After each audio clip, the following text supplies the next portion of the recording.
ወላጆች እንደሌላቸው አልተዋችሁም። ወላጆች እንደሌላቸው ልጆች አልተዋችሁም። ብፁዕ አባታችን አቡነ ፊልጶስ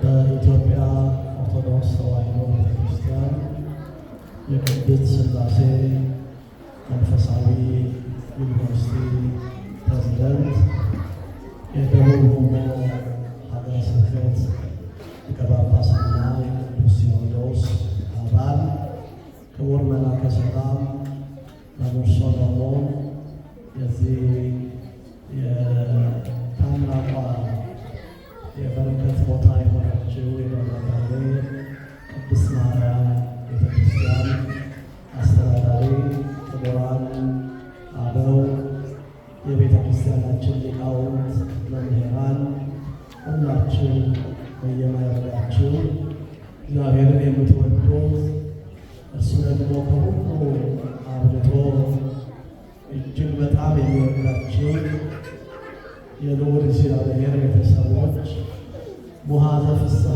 ደስታ ነፍሰሻ የተባለች ምልዕተ ጸጋ ምልዕተ ክብር የሆነች የወላዲተ አምላክ የቅድስት ድንግል ማርያም የቃል ኪዳን ልጆች የቅዱሳን ወዳጆች ማኅበራነ ክርስቶስ ምእመናን የእግዚአብሔር ሰላም ለሁላችን ይሆን። እንደምን አደራችሁ? እንደምን አረፈዳችሁ? ምስጋና የባህሪው ምስጋና ገንዘቡ የሚሆን እግዚአብሔር አባታችን እግዚአብሔር አምላካችን እግዚአብሔር ፈጣሪያችን እግዚአብሔር መጋቢያችን በታላቅ ቸርነትና ደግነቱ በዚህ ስፍራ ሰብስቦ ሁላችንን የሚረዳንን ታላቁን የምሕረት መልአክ ቅዱስ ሚካኤልን እናከብረው። እሱ ያደረገውን ድንቅ ተአምራትና ቸርነት እንድናደንቅ ከዚህ በዓል ረድኤት በረከት እንድንሳተፍ በዚህ ዕለት በመቅደሱ በአደባባዩ ሁላችንን ስለሰበሰበን አምላከ ቅዱሳን ልዑል እግዚአብሔር ስሙ የተመሰገነ ይሁን። እግዚአብሔር ይመስገን። እስቲ ሁላቸው በእልልታ በጭብጨባ አመስግኑ። እስቲ በደንብ አመስግኑ። ደግማችሁ አመስግኑ። እግዚአብሔር የተመሰገነ ይሁን። ብዙ ልንሄድባቸው የምንችልባቸው ቦታዎች አሉ። ለኑሯችን ለምድራዊ ሕይወታችን የሚጠቅሙ ትርፍ እናገኝባቸዋለን ብለን የምናስባቸው ብዙ ጉዳዮች ይኖሩናል። የሚበልጠውን አስባችሁ መንፈሳዊ በረከት መንፈሳዊ ዋጋ የሚያሰጠውን ይህንን በዓል በማክበር ከመልአኩ ከቅዱስ ሚካኤል ረድኤት በረከት ለማግኘት በዚህ ስፍራ ሁላችንም እንድንሰበሰብ አምላካችን እግዚአብሔር ስለፈቀደልን ስሙ የተመሰገነ ይሁን። ይልቁንም ደግሞ በእውነት ብፁዕ አባታችን አቡነ ፊልጶስ በኢትዮጵያ ኦርቶዶክስ ተዋሕዶ ቤተክርስቲያኒቱ ካላት ታላላቅ ተቋማት መካከል ያሉና የአንጋፋው ተቋም የቅድስት ሥላሴ መንፈሳዊ ዩኒቨርሲቲ ፕሬዝዳንት በዚህም በበዓል ተገኝተው ቡራኪያቸውን የአባትነት በረከታቸውን ስለሚሰጡን በዓሉን የበለጠ እጥፍ ድርብ ያደርገዋል። የብፁዕነታቸው በረከት በሁላችን ላይ ይደር። እግዚአብሔርን አመስግኑ። አባታችንን በመንገዳቸው መርተው ከእኛ ጋር እንድንገናኝ ያንን ያህል ማይል አቋርጠው ዛሬ በዚህ በዓል ከእናንተ አልለይም ብለው ድካሙን ታግሰው በመካከላችን ሆነዋልና በእውነት የብፁዕነታቸው ቡራኬ አይለየን። የተወደዳችሁ ምእመናን ብፁዕነታቸው የሚመሩት ተቋም ቤተ ክርስቲያኒቱ እንደ ተቋም ካሏት ቀዳሚ ወይም ደግሞ ዋናውና አንጋፋው ምሁራን የሚፈልቁበት ትውልድ የሚቀረጽበት ቤተ ክርስቲያንን ነገ ያሻግራታል ብለን የምናምንበት ትልቁ ተቋም ነው የቅድስት ሥላሴ መንፈሳዊ ዩኒቨርሲቲና የዛ ታላቅ ተቋም መሪ ናቸው ብፁዕ አባታችንና ይሄ አባታችን በዚህ በዓል መገኘታቸው ማለት ነው። አሁንም ጸሎታቸው ይርዳል። በዚህ በዮሐንስ ወንጌል ምዕራፍ 14 ቁጥር 18 ላይ እያድረክሙ እጓለ ማውታትክሙ ወላጆች እንደሌላቸው ልጆች አልተዋችሁም። ጥቂት ጊዜ አለ፣ ዓለም አያየኝም፣ እናንተ ግን ታዩኛላችሁ። እኔ ሕያው ነኝና እናንተ ደግሞ ሕያዋን ትሆናላችሁ በማለት ጌታችን አምላካችን መድኃኒታችን ኢየሱስ የተተዉ ያህል የተሰማቸውን፣ የተረሱ ያህል የተሰማቸውን፣ በቀቢጸ ተስፋ ሆነው ታላቅ ሐዘን ውስጥ የነበሩትን ደቀ መዛሙርቱን ለማበርታት ልባቸውን ለማጽናት ወላጅ እንደሌላቸው ልጆች አልተዋችሁም በማለት ዛሬ ደቀ መዛሙርቱን እንዳጽናና ያ ወላጅ አልባውን ልጅ ባህራንንም እንደረዳው የምናስብበት በዓል ነው። የተወደዳቸው ምእመናን፣ ወላጅ የሌለው አላፊ አግዳሚ ሆኖ ራሱን የሚደቁሰው ወላጅ የሌለው ሁሉ ይንቀዋል። የሞት ልጆችን ሁሉ ይደፍሯቸዋል። ስለዚህ እናንተ የሞት ልጆች ተሆኑ ዘንድ አልተዋችሁም፣ ወላጅ እንደሌላቸው ልጆች ትናቁ ዘንድ አልተዋችሁም ብሎ ጌታችን ደቀ መዛሙርቱን ነግሯቸዋል። ዛሬ በዓሉ የቅዱስ ሚካኤል በዓል ነው። ባህራን የተባለ አንድን ወጣት እግዚአብሔር መልአኩን ልኮ እንደረዳው አፎምያ የምትባለውን እናታችንን ከሰይጣን ምክርና ከክፉ ነገር እንደከለከላት ከክፉ ሐሳብ እንደጠበቃት የምናስብበትን በዓል ነው። የሚገርመው ግን የዚህ በዓል ሌላው መልክ በተለይ ቅዱስ ያሬድ በሰራው የማኅሌቱ ሥርዓት የሚዘመረው መዝሙር አብዛኛው ክፍል ነገረ ዕርገቱን የሚመለከት ነው።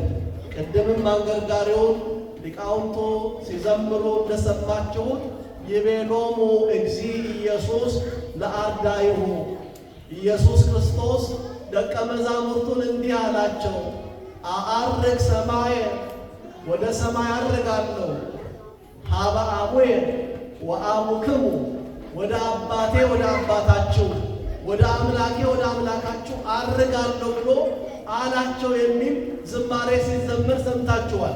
በሌላው ክፍል ላይ ደግሞ አዐርግ ሰማየ ሀበ አቡየ ወእስእል ምሕረተ በእንተ እልያየ፣ ስለ ወዳጆቼ ቸርነትን አደርግላቸው ዘንድ ምሕረትን አደርግላቸው ዘንድ ወደ ሰማይ አርጋለሁ፣ ጸጋ መንፈስ ቅዱስን እልክላቸው ዘንድ እያለ ቅዱስ ያሬድ የዘመረው ዝማሬ የሚዘመርበት በተለይ በስፋት በዓለ ዕርገቱ የሚታወስበት በዓለ ጴንጠቆስጤ ወይም ደግሞ በዓለ ጰራቅሊጦስም የሚታሰብበት ዕለት ነው።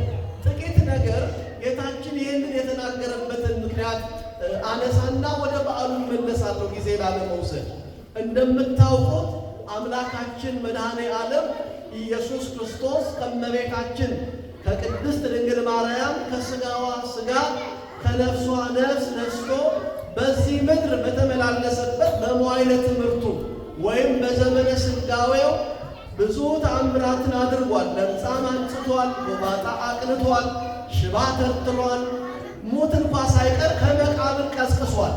ይህንን ያደረገው አምላካችን በዘመነ ሥጋዌው አይሁድ በእርሱ እንዲያምኑበት የእግዚአብሔር አብ የባሕርይ ልጁ እንደሆነ አምነው እንዲከተሉ ምእመናንን ወደ እርሱ እንዲቀርቡ ለማድረግ ችግረኞችን፣ ድሆችን መድኃኒታችን አምላካችን ኢየሱስ ክርስቶስ ሕሙማነ ሥጋን በተአምራት ሕሙማነ ነፍስን በትምህርቱ ጌታችን አምላካችን ሲረዳ ለ3 ዓመት ያህል በኢየሩሳሌምና በአውራጃዋ ሁሉ ተመላልሶ አስተምሯል።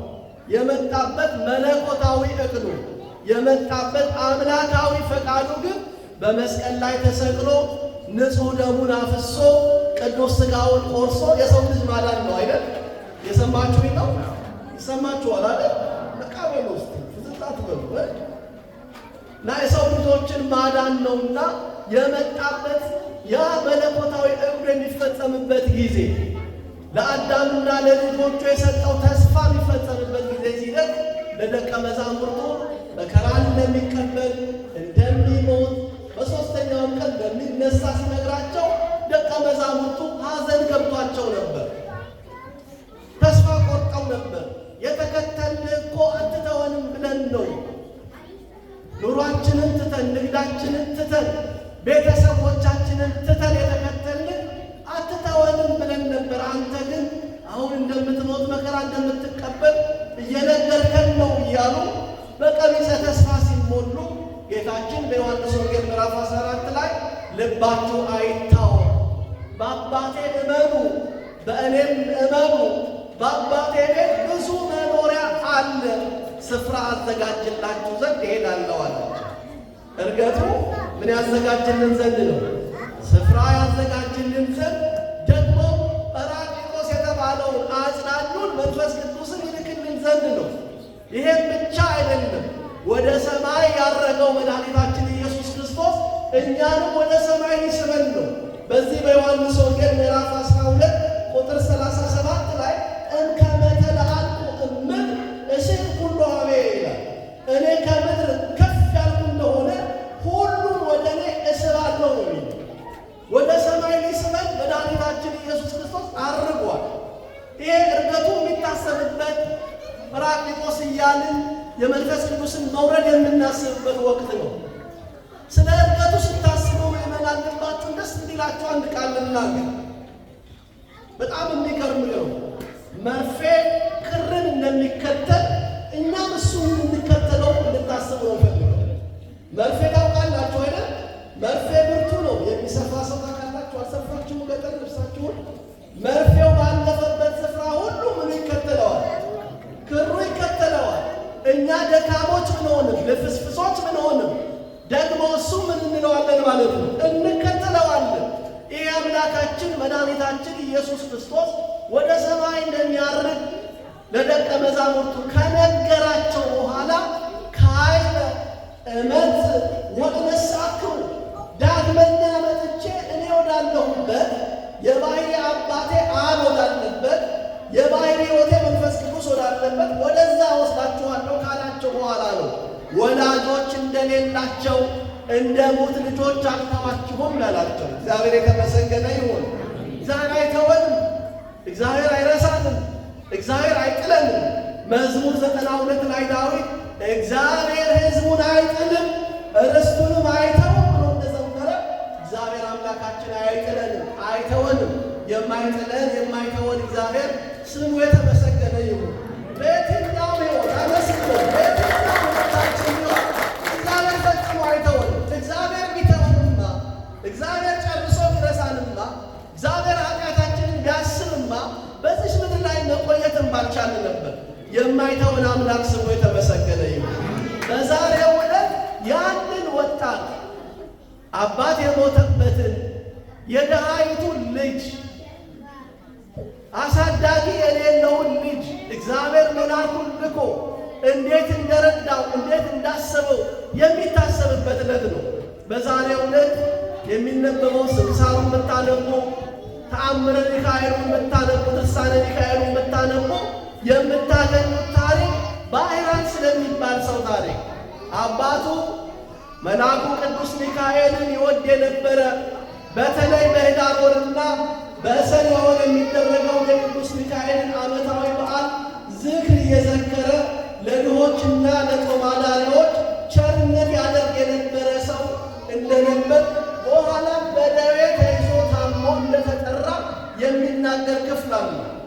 ያ አባት ሲጠራ ሚስቱ ጸንሳ ነበርና ልጁን እንኳ ማሳደግ በማይችልበት ሁኔታ አባት ሲጠራ ሴቲቱ የመውለጃዋ ጊዜ ሲደርስ የእግዚአብሔር መልአክ ወደ ቤቷ መጣ። ያ ያገለግለው የነበረው መልአክ አባትየው በየወሩ በየዓመቱ ዝክሩን እየዘከረ መታሰቢያውን እያደረገ ያገለግለው የነበረው ቅዱስ ሚካኤል ቤቱን በብርሃን ሞላው ይላል። የተወደዳችሁ ምእመናን የቅዱሳን መላእክትን በዓል ማድረግ በቅዱሳን መላእክት በጻድቃን በሰማዕታት ስም በጎ ሥራ መስራት ዋጋው በምድርም በሰማይ ነው። በዚህ በመዝሙር 33 ቁጥር 7 ላይ ይትአየን መልአከ እግዚአብሔር አውዶሙ ለእለ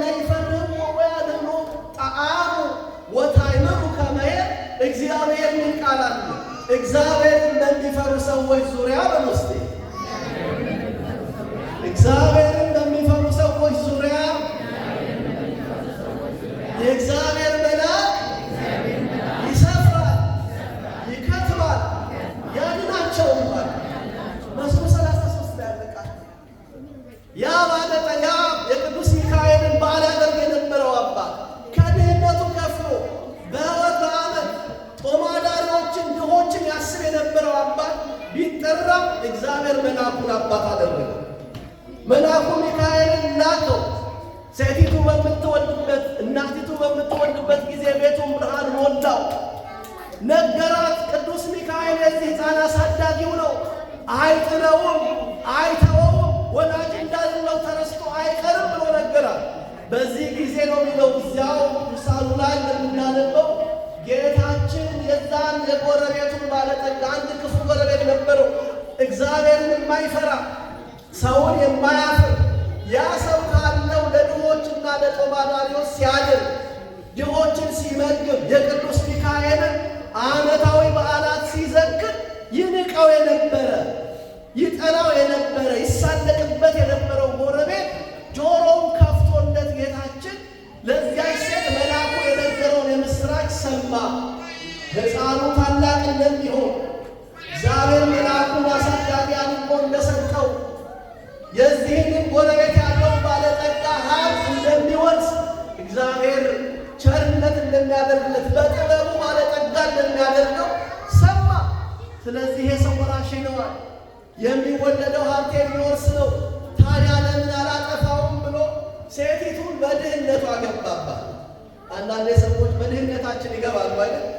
በችግራችን በጉድለታችን ይገባሉ። እኔ እንዲህ አደርግልሃለሁ እያሉ አንዳንዶች ሃይማኖት ያስክዳሉ፣ አንዳንዶች ከመንፈሳዊ ነገር ይለዩናል። በድህነታችን ያችን ሴት በድህነቷ ገብቶ ልጇን ከእርሷ ነጥሎ ወሰደው ይላል። ልጇን ከወሰደው በኋላ ልጇን በሳጥን ቆልፎ በባህር ጣለው ይላል። አያችሁ፣ በእሱ ሐሳብ፣ በባለጠጋው ሐሳብ፣ በባለጠጋው ዕውቀትና መረዳት ያንን ሕፃን በሳጥን ቆልፎ ባህር በመጣል የሚገላገል አድርጎ ነበር ያሰበው። እግዚአብሔር ያሰበው ይቀራል እንዴ? አይቀርም። እግዚአብሔር ያሰበልን አይቀርም። እንዲህ የሚል ቃል አለ ትንቢተ ኤርምያስ ምዕራፍ 29 ቁጥር 11 ላይ ለእናንተ የማስባትን ሐሳብ እኔ ያውቃለሁ። እስቲ በሉ ለእናንተ የማስባትን ሐሳብ እኔ ያውቃለሁ፣ ፍጻሜና ተስፋ ሰጣችሁ ዘንድ የሰላም ሐሳብ ነው እንጂ ክፉ አይደለም። እግዚአብሔር ያስብልን ይበላል። እግዚአብሔር ያስብልን። እግዚአብሔር ያሰበልንን ሰው አያስቀርብንም። እግዚአብሔር ያዘጋጀልንን ሰው ወደኋላ አያዘገይብንም። ጥቂት ያዘገይ ይሆናል፣ ጨርሶ ግን ምን አያደርግብንም? አያስቀርብንም። ጨርሶ ግን አይቀማንም። ለዚያ ሕፃን እግዚአብሔር ያዘጋጀው ክብር አለ። ለዚያ ሕፃን እግዚአብሔር ያዘጋጀው ባለጠግነት አለ። ለዚያ ሕፃን እግዚአብሔር ያዘጋጀው ዋጋ አለ። ያ ባለጠጋ ለማስቀረት ሞከረ። በሳጥን ውስጥ አድርጎ በባህር ጣለው። እንደውም ምንድን ነው የሚለው? ለ20 ቀናት ያህል የሚርቅ መንገድ በባህር ላይ ሄደ ይላል። አያችሁ፣ እግዚአብሔር ካልቆረጣት፣ እግዚአብሔር ትጥፋ ካላለ ያች ነፍስ አልጠፋችም። አያችሁ፣ ዮናስን በአሳ ነባሪ ሆድ ውስጥ ያቆየ እግዚአብሔር ያን ወጣት አያቆየው? እንዴት ሰው ይቆያል? ሳይበላ ሳይጠጣ ትላላችሁ አይደል? እግዚአብሔር ይችላል አይደል? መጽሐፍ ቅዱስ ላይ ዮናስን ለምን አቆይቶታል? በአሳ ነባሪ ሆድ ውስጥ አቆይቶታል። ያንን ወጣት በአንድ መንገድ ያለ ሌላ ገበሬ እንዳገኘው ጊዜው ታሪኩ እየተረኩ እንዳላረዝ ያ ገበሬ አግኝቶ ሳጥኑን ከፍቶ የነጋዴዎች ሀብት ወርቅ መስሎት ቢከፍተው ሁለንተናው ያማረ ሕፃን እንዳገኘ ከባህር አግኝቼዋለሁ፣ ከወንዝ ዳርቻ አግኝቼዋለሁ ብሎ ስሙን ማን ብሎ ጠራው? ባህራ ብሎ ጠራው። ይሄ በመጽሐፍ ቅዱስም ሙሴ ልጁ እኮ ተጥሎ በባህር ያደገዋል። በባህር ዳር ተጥሎ ነው፣ በጥልቃት ተጥሎ ነው ሙሴ ያደገው። ስለዚህ ያ የተጣላቀው ያ ባለጠጋ የጣለውን ሕፃን እግዚአብሔር በጥበብ በዚያ ገበሬ እጅ አስገባው። ባህራን እያለ የጠራው ጀመር። ያ ነጋዴ አጠፋዋለሁ ብሎ የመከረበት አጠፋዋለሁ ብሎ ያሴረው ነጋዴ ከብዙ ዓመት በኋላ ለንግድ ሄዶ በዚያ ድሃ በዚያ በገበሬው ቤት ሲገባ አገኘው። ስሙን ሲጠራው ባህራን እያለ ይጠራዋል። ምን እያለ? ይሄ ስም በእኛ ሀገር የተለመደ አይደለም። ስለምን ባህራን ብለህ አወጣለት ሲለው ከባህር አግኝቼዋለሁ ብሎ ተጥሎ አግኝቼዋለሁ። የነጋዴዎች ሀብት መስሎኝ ወርቅ መስሎኝ ባወጣ ሁለንተና ያማረ ሕፃን ነው ከኔ ጋር እያደገ ነው አለው። በዚህ ጊዜ አዬ ይሄ ሕፃን ለካ አልሞተም፣ ለካ ይሄ ሕፃን እንደተባለው ሀብት የሚወርስ ነው ብሎ አንድ ነገር አደረገ። መልእክት ልላከው ለዚህ ሕፃን እባክህ ፍቀድልኝ አለ። የዕዳ ጽሕፈት ጽፎ የሞት ደብዳቤ ጽፎ ማኅተም አትሞ ይሄንን ማኅተም ወስደህ በእኔ ዘንድ ላለው ለባለሟሌ ለሹሜ ስጠው ብሎ ለንጉሡ ለባለጠጋው ሹመኛ ደብዳቤ አዘጋጅቶ ጽሑፍ አዘጋጅቶ ላከ። ባህራናችን ጽሕፈት ይዞ ሲሄድ የእግዚአብሔር መልአክ ቅዱስ ሚካኤል አገኘ። አሳየኝ አለው። አየ ንጉሥ አደራ ነው። መልአኩ እፍ ብሎ ያንን የዕዳ ጽሕፈት አጠፋለን። እግዚአብሔር ሌላ ደግሞ አገኘ። ሌላ ምስጢር አገኘ። ሀብቴን ይውረስ፣ ልጄን ዳርለት፣ ያለኝ ሁሉ ስጠው ብሎ አወረሰው። እግዚአብሔር ለሞት የተጻፈውን ደብዳቤ ለሕይወት ያደርጋል።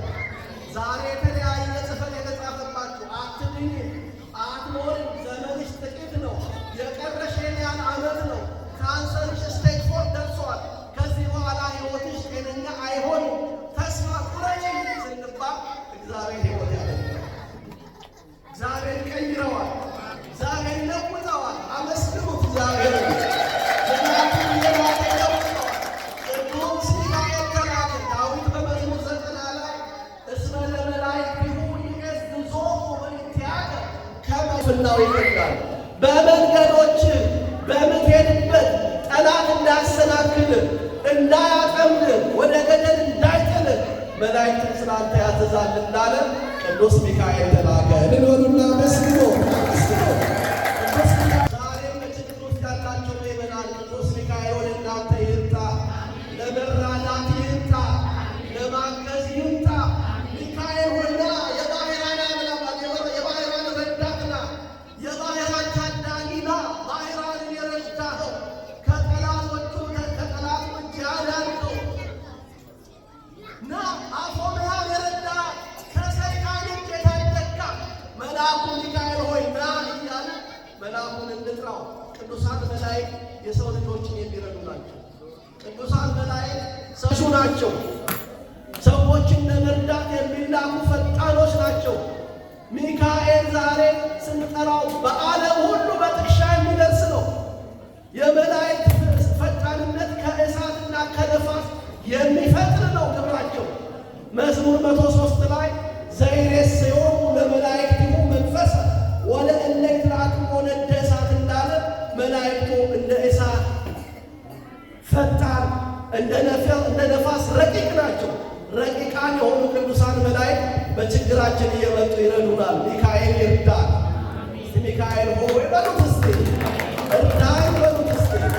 እዚህ ቦታ ታቦቱ ገብቶ የዚህችን አካባቢ ሸረንገትን አካባቢ ሴንተር የሚባለውን አካባቢ ይሄ ሁሉ አካባቢ ቅዱስ ሚካኤል ይባርካል። ቅዱስ ሚካኤል ይጠብቃል። ስትወጡ ስትገቡ ይጠብቃል። ከክፉ ነገር ሁሉ ይታደጋል። እስከ እግዚአብሔር መንግሥት ያደርሳል። በፍርድ ቀን ያማልዳል። በፍርድ ቀን ጠበቃ ይሆናል። ቅዱስ ሚካኤል በመከራችሁ ጊዜ ቅዱስ ሚካኤል ዋስ ጠበቃ ይሆናችሁ። አማላጅ ጥበቃው አይለያችሁ። ቅዱስ ጳውሎስ ዕብራውያን ምዕራፍ 1:6 ላይ ሁሉ መዳንን ያገኙ ዘንድ ለማገዝ የሚላኩ መናፍስት ናቸው ብሏቸዋል። መላእክት መዳንን እንድንወርስ መንግሥተ እግዚአብሔር እንድንገባ የሚረዱን የሚያግዙን ቅዱሳን መላእክት ናቸውና የቅዱሳን መላእክት ጥበቃ አይለየን። በዛሬው ዕለት ባህራንን የረዳ ከጠላት እጅ የታደገ ያሰበለትን ክብር ሁሉ ያወረሰው የእግዚአብሔር መልአክ ከጠላቶቻችን እጅ ይታደገ። አፎምያን የረዳ ያገዛት ከሰይጣን ክፉ ፈተና የሚገርማችሁ ባሏን ያጣችውን ሴት በጣም ሰይጣን በክፉ ቃል የመከራት ባል እንድታገባ ሰይጣን ክፉ ሀሳብ ወደ ሕሊናዋ እያመጣ እንዲህ የሚል ቃል የነገራት ከባህር የራቀች ከመልህቋ የራቀች ባህርና ከባል የተለየች ሴት እንዲሁ ናት፣ ፍጻሜዋ ጥሩ አይደለምና አግቢ እያለ ከእግዚአብሔር እንድትለይ ከመንፈሳዊ ነገር እንድትለይ አፎምያን ሊቀሰቅሳት የነበረውን ሰይጣን አንተ እግዚአብሔር መልአክ ከሆንክ እንዳልከኝ ወዳጄ ሚካኤል ከሆንክ የመስቀል ምልክት ወዴት አለ እያለ ተቃውማ ቅዱስ ሚካኤልን ስም ጠርታ ጠላቷን ያሳደደችበት ዕለት ቢታሰብበት ከክፉ ምክር የዳነችበት ዕለት ነው ዛሬና የቅድስት አፎምያ የእናታችንን በረከቷ ይድረሰን። የእግዚአብሔር ቸርነት የእናታችን የድንግል ማርያም አማላጅነት የቅዱሳን ጸሎት የብፁዕነታቸው ቡራኬ ከሁላችን ጋር ይሁን። በእውነት ቅድም ብያለሁ፣ በዓሉ እጥፍ ድርብ ነው። መላእክቱ እናስባለን። የመላእክቱን እርዳታ በተለይ የቅዱስ ሚካኤልን እርዳታ ቸርነቱን አማላጅነቱን እናስባለን። ደግሞ እግዚአብሔር ታላቅ በረከት አምጥቶልናል። ብፁዕነታቸው የባረኩን ነው። በረከታቸው ከሁላችን ጋር ይሁን። ይህን ደም እግዚአብሔር አምላክ ያስፈልግ። እውነት ለመናገር በጣም ጥቂቶች ግን በጣም ቆራጦች ጀግኖች ናቸው። በእውነት ስለ ራሳችሁ ውስጥ እግዚአብሔር አመስግኑ። በእውነት ስለ ራሳችሁ እውነት ለመናገር ቤተክርስቲያኑን በተደጋጋሚ የመጣን ከግዢው ጊዜ ጀምሮ እናይ ነበር። የዚህ ቦታ ነው፣ ሁለተኛ ቦታ ነው። ይሄ ቦታ ሁለተኛ ቦታ ነው። ያም ማገለግልበት ቦታ ነው። ይሄም ደግሞ በተለየ ሁኔታ ቦታ ነው። እነ መምህር ሶሎሞን መላከ ሰላም፣ እነ ሊቀ ማእምራን መምህር ዮሐንስ፣ እነ ሊቀ ልሳናት ጌትዬ፣ ታላቁ መጋቢ አእላፍ መምህር ኢዮብ፣ ደግሞም ሊቀ ስዩማን ወንድማችን አብርሃም፣ እነዚህ ሁሉ ሌሎቹም ካህናት፣ ዲያቆናት ወንድሞቼ ወዳጆቼ ናቸውና እዚህ ቦታ ተለይቼ አላውቅም። የዚህን ቦታ ግዢ እንዴት ባለን ብልሃትና ጥንካሬ እንደገዛችሁት ስራውን ተጀምሮ ደግሞ ምን እንደደረሰ 2-3 ጊዜ መጥቼ አይቻለሁ። የጀመራችሁን ተፈጽሞ እግዚአብሔር ረድቷችሁ በዓሉ የመጨረሻ ነው ተብሏል። እንግዲህ ከዚህ በኋላ የተገናኘ አዲስ ቦታ አራመስክሩ እግዚአብሔር ያድርገው። ከፈተና ይጠብቀን።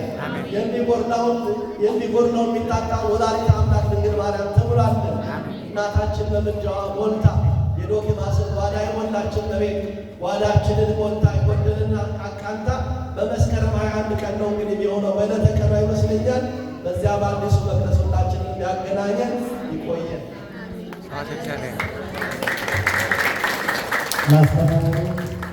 ለመከሩ ለአባታችን ለመላከ ገነት በቀሲስ ጥላሁን አበበ እግዚአብሔር አምላካችን ቃለ ሕይወት ያሰማልን፣ ቃለ ሕይወት ያሰማልን፣ በእድሜ በጤና በጸጋ ይጠብቅልን።